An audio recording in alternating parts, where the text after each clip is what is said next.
Hello and welcome to Indus News live from Islamabad. I'm Hira Mustafa with the top stories of this hour.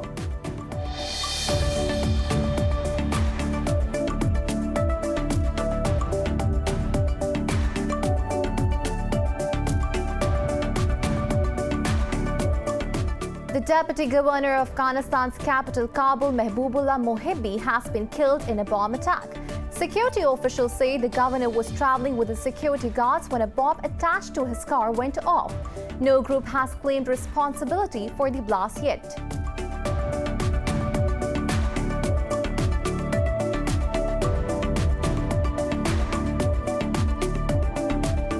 The U.S. Electoral College has elected former Vice President Joe Biden to be the next president. In a speech from his hometown of Wilmington, Biden said the will of the people prevailed. Biden secured all 306 of the votes he was expected to receive, with no electors voting against their state winner. However, President Donald Trump and his most loyal allies in Congress have refused to acknowledge Biden's win.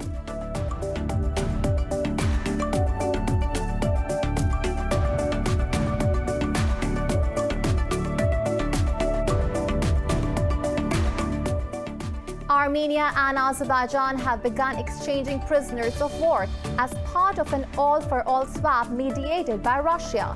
The Russian Defense Ministry says a plane delivered 12 people to Baku, which returned 44 prisoners. This comes about a month after a ceasefire following deadly clashes over the Nagorno-Karabakh region.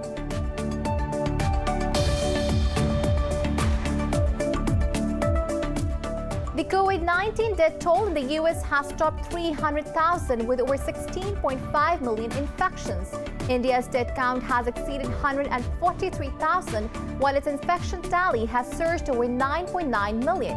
Pakistan has registered over 2,400 new cases and 73 fatalities overnight, pushing the death toll to over 8,900. Globally, the new coronavirus has claimed 1.6 million lives and infected over 72.8 million people.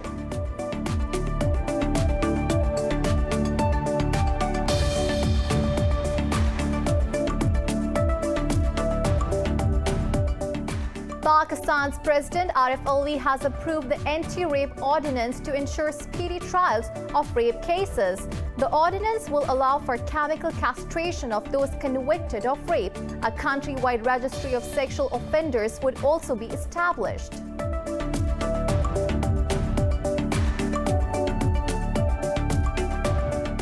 And in golf, South Korean A.Lim Kim has won the U.S. Women's Open Golf Championship in Houston. In a stunning finish, Kim rallied from 5 down and notched birdies on the final 3 holes to surge to take in an unassailable lead.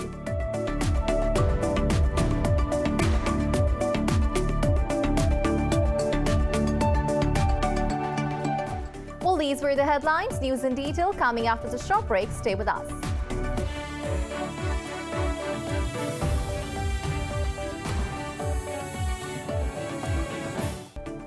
Welcome back, and now the news in detail. The Deputy Governor of Afghanistan's capital, Kabul, Mehbubullah Mohibbi, has been killed in a bomb attack.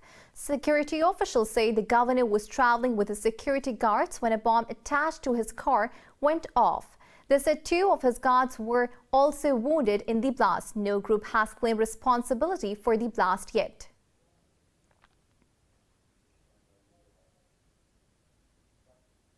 The U.S. Electoral College has elected former Vice President Joe Biden to be the next president. The vote, which took place in all 50 states and the District of Columbia, formalized Biden's victory over Donald Trump. More in the following report. After over a month of brazen accusations of mass electoral fraud, litigations, recounts and re-evaluations of votes, the U.S. Electoral College finally settled the tug-of-war for the Oval Office between Donald Trump and Joe Biden. Biden secured all 306 of the votes he was expected to receive, with no electors voting against their state winner. The state of California delivered its 55 electoral votes to Biden, officially putting him over the 270 votes needed to secure the White House. I will now announce the tally of the vote for the office of President of the United States. For Joseph R. Biden of Delaware, a Democrat, ayes 55, noes 0. Supporters of the new president-elect came out to the streets in various states to celebrate the Democrats' victory. In a speech from his hometown of Wilmington, Biden said the will of people have prevailed. Biden reiterated that he will be president for all Americans and will work to end polarization and divisions fueled by Trump.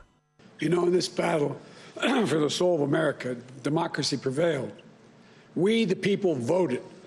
Faith in our institutions held. The integrity of our elections remains intact. And now it's time to turn the page, as we've done throughout our history, to unite, to heal. As I said in this campaign, I will be president for all Americans. I'll work just as hard for those of you who didn't vote for me as I will for those who did. Even after the Electoral College vote, Trump and his most loyal allies in Congress have refused to acknowledge Biden's win.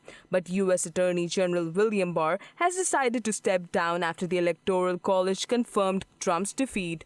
In a letter to Trump, Barr said he will be leaving the post on December 23rd, pledging the allegations will continue to be persuaded. Turkey and Russia have condemned U.S. sanctions on Ankara over its purchase of the S-400 defense systems from Moscow. The Turkish Foreign Ministry says Ankara will take necessary steps to respond to the U.S. move. It says United States allegations that S-400 systems will jeopardize NATO systems are devoid of any technical merit. The ministry adds Washington's decision to impose sanctions is a grave mistake and urges the United States to revise its unjust decision. It asserts that U.S. refusal to solve this matter through diplomacy as befitting two allies is completely senseless. Just before the announcement, President Recep Tayyip Erdogan said he was upset that U.S. went ahead with the sanctions. Meanwhile, Russian Foreign Minister Sergei Lavrov says the sanctions are illegitimate and show arrogance towards international law. The sanctions target Turkey's top defense procurement and development body, its chairman, and 3 other employees. The measures were announced under the Countering America's Adversaries Through Sanctions Act. This is the first time the act has been used against a fellow member of the NATO alliance.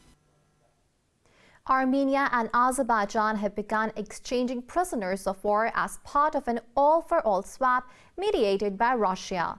This comes about a month after a ceasefire following deadly clashes over the Nagorno-Karabakh region. The Russian Defense Ministry says a plane delivered 12 people to Baku, which returned 44 prisoners. Earlier, Russian mission to NATO said its peacekeeping forces had to intervene to block a ceasefire breach in the region. It said the breach was attempted on December 11th. The mission added they were in close contact with Armenian and Azerbaijan authorities. And in India, the farmer unions have intensified their agitation in several parts of Punjab, Haryana, Rajasthan, UP and Madhya Pradesh states. Demonstrators are blocking the Rajasthan-Haryana border, the Singhu and Tikri border, among others, to press for their demands. The farmers insist they will continue their sit-in until the government repeals the controversial farm laws. Meanwhile, New Delhi has once again refused to accept the reversing of its new laws as a precondition for negotiations with the farmers. The government has deployed rapid action force at Singhu border as farmers' protest enters its 20th day. Tens of thousands of farmers protesting against the government's farm laws observed a day-long hunger strike yesterday.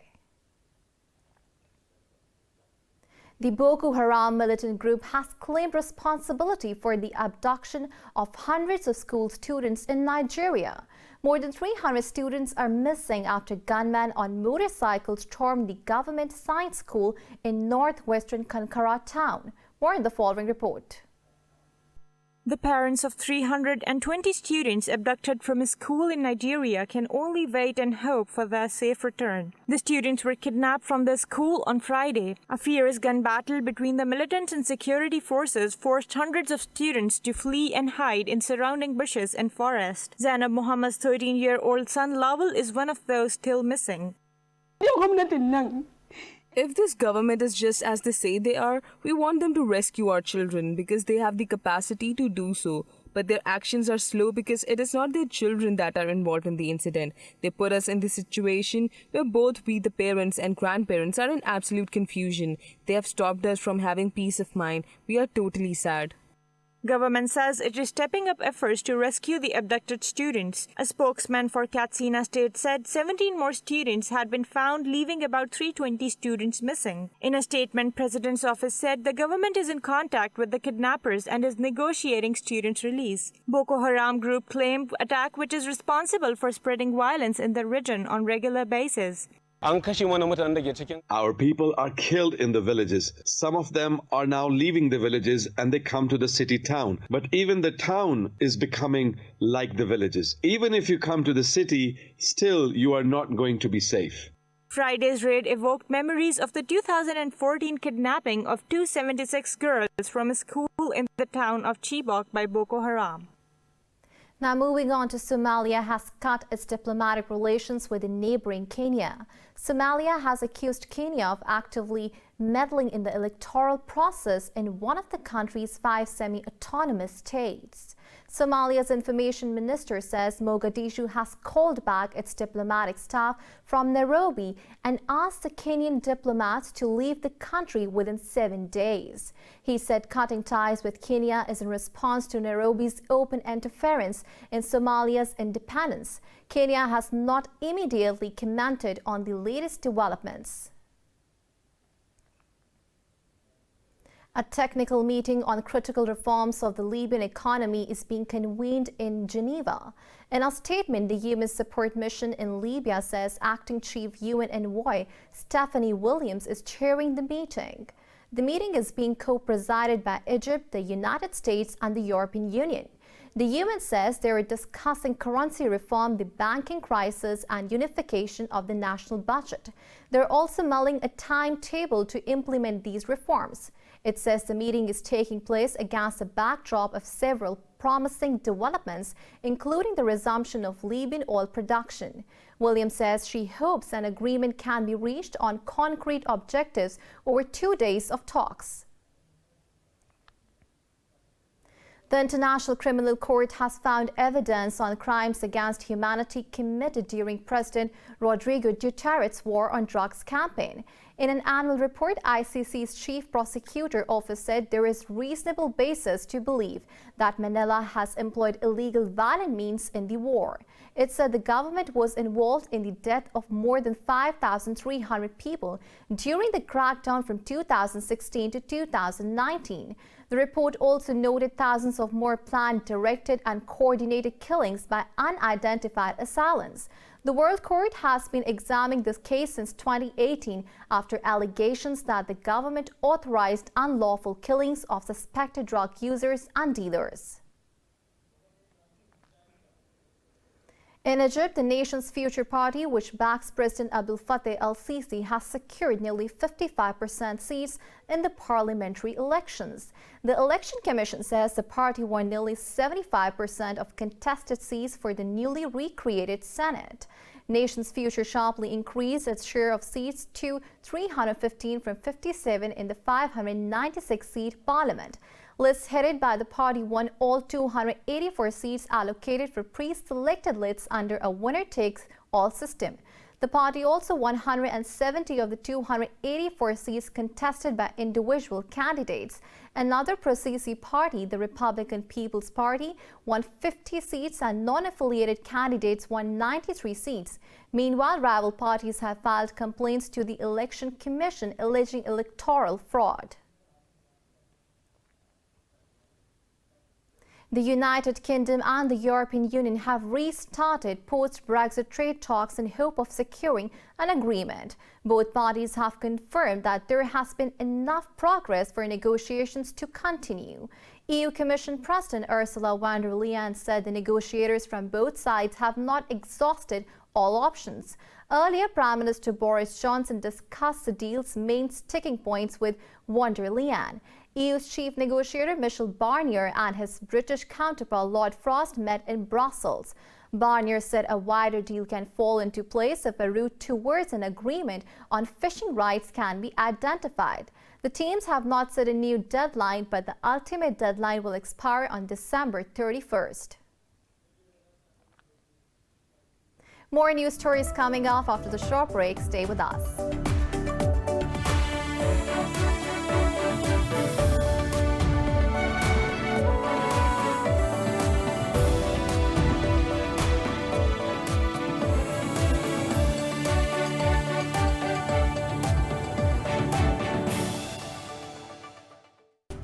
Welcome back. The COVID-19 death toll in the U.S. has topped 300,000 with over 16.5 million infections.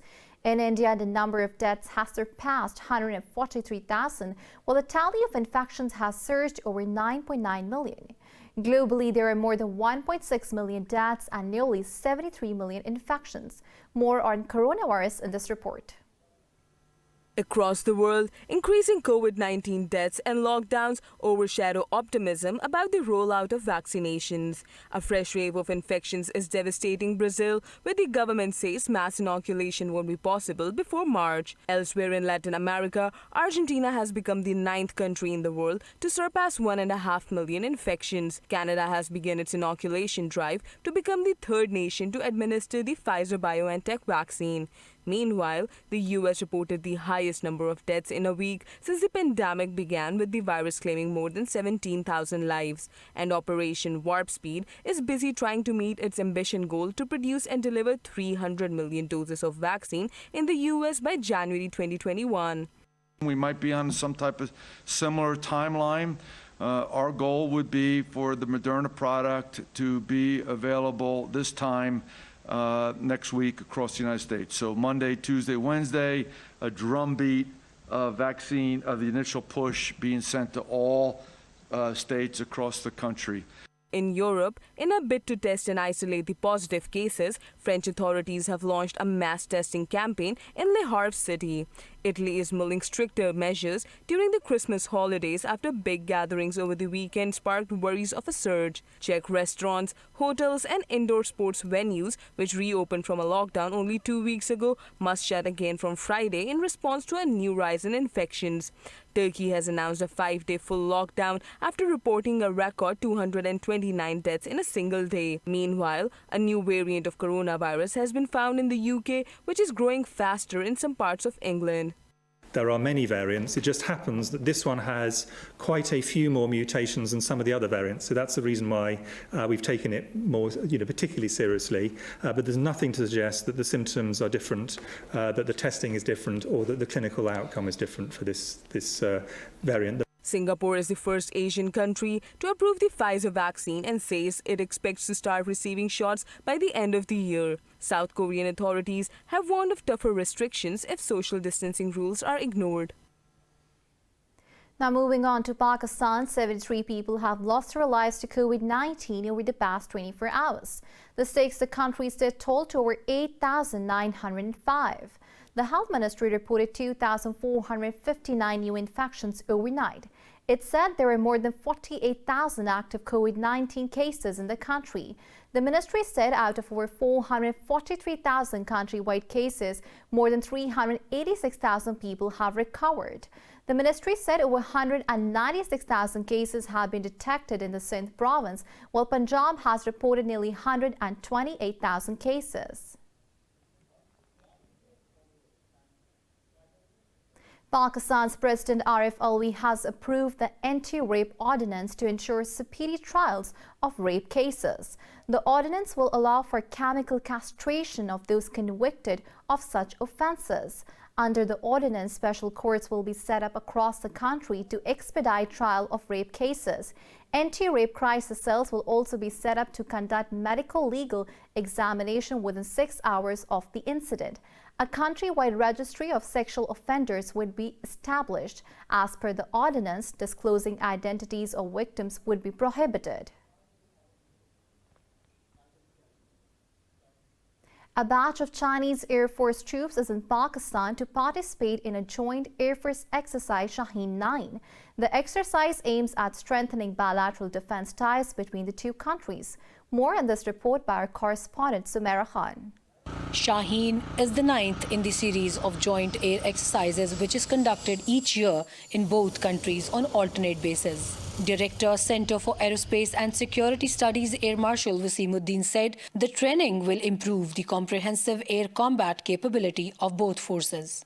This exercise basically is aimed to increase the interoperability between the two air forces, learn from each other's experiences, polish our aerial tactics, and also improve the bilateral relations between the two countries. He also warned that India may launch propaganda against the joint exercise. These exercises are not aimed against any other country. As far as the Indian Air Force is concerned, they are actually transforming their Air Force to fight on two fronts.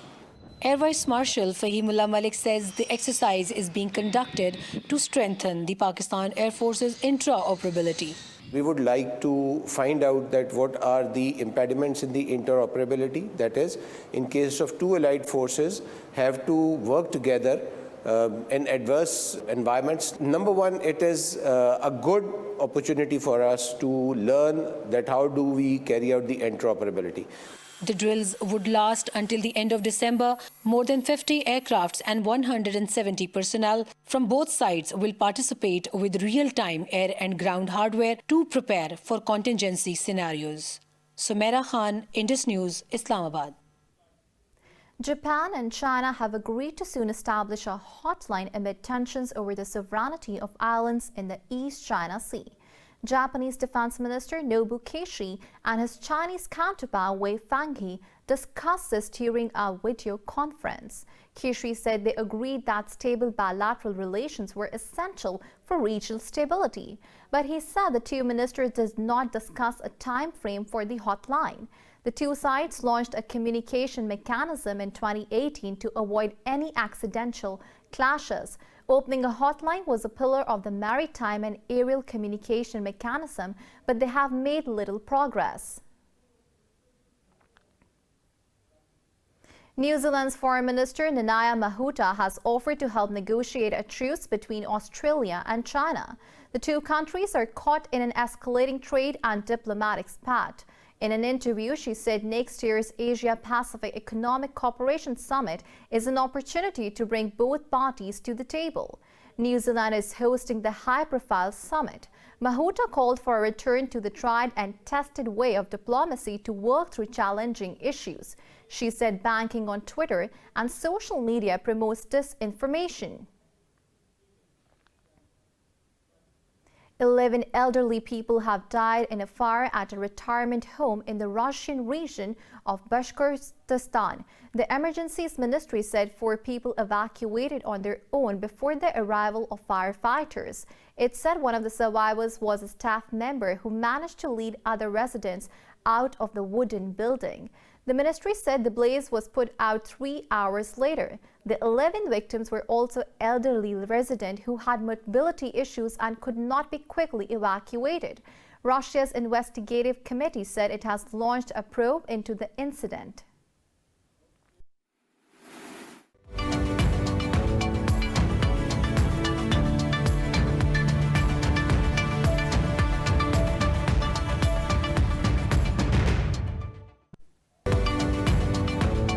And now moving on to the business stories, China has become the only G20 member to see GDP growth in the second and third quarter of the year.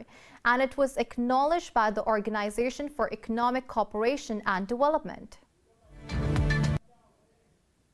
Organization for Economic Cooperation and Development says Beijing has recorded positive growth of 4.9% year-on-year in 2020's third quarter. In a press release, the OECD said GDP in G20 area rebounded by 8.1% in the third quarter, with major economies seeing double-digit growth. But as a whole, it remained significantly below the pre-pandemic levels of the same period last year. OECD said GDPs of France, Italy, Turkey, UK, South Africa and Mexico rebounded in double digits following contractions in the second quarter. It added Canada, Germany, Brazil, US, Japan, Australia, Saudi Arabia and Indonesia also saw their economies grow in the third quarter. European stocks are trading higher as post-Brexit trade deal talks and the COVID-19 developments continue to dominate market sentiment. European stock 600 has edged up with autos adding over 1%. London's FTSE 100 and Italy's FTSE MIB have also added fractionally. Frankfurt's DAX and the CAC 40 in Paris have added over 0.5%. Earlier, all Asian bourses traded lower.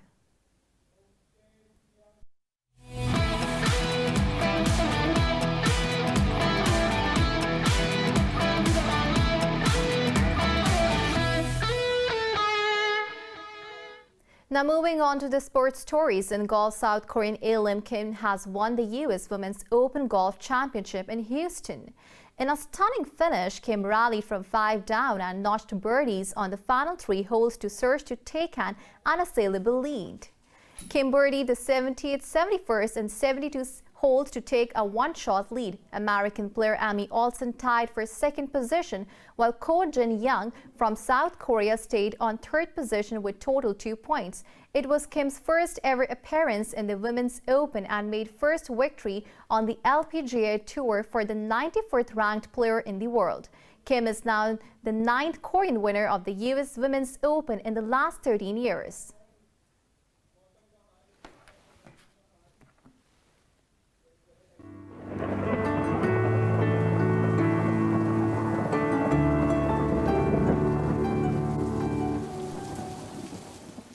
And now it's time to have a look at the weather update across the globe.